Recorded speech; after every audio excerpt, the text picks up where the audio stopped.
We got off to a heady start with the Nifty at a two-week high, opening gap up, with banking stocks really powering that kind of momentum.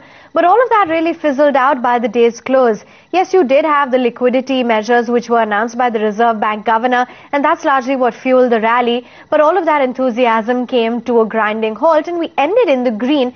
But those levels of 59.50 were not sustained on the Nifty, and the Sensex too did not manage to conquer the 20,000 mark by the day's close.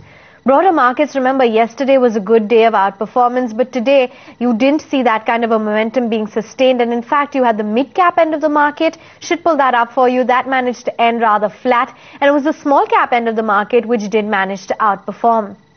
Sectoral movers, well, it was real estate, capital goods on the upside, and metals and PSU stocks which dwindled out.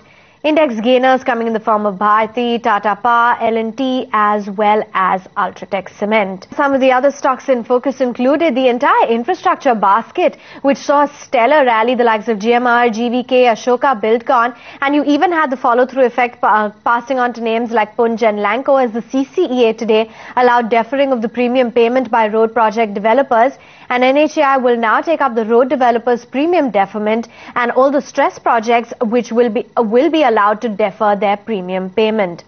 Apart from that, you did have the likes of a GSK. In fact, IVRCL was in focus today. You did have the company winning orders worth 1,423 crores from the Rajasthan government. GSK too, in fact, that was in focus for today's session. On the downside, given that most of the stockpiles of the company are not being taken up.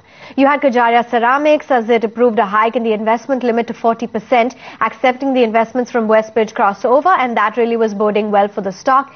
And on the downside, the likes of a BPCL, IDFC, Hindalco, as well as SBI looked rather weak in the session.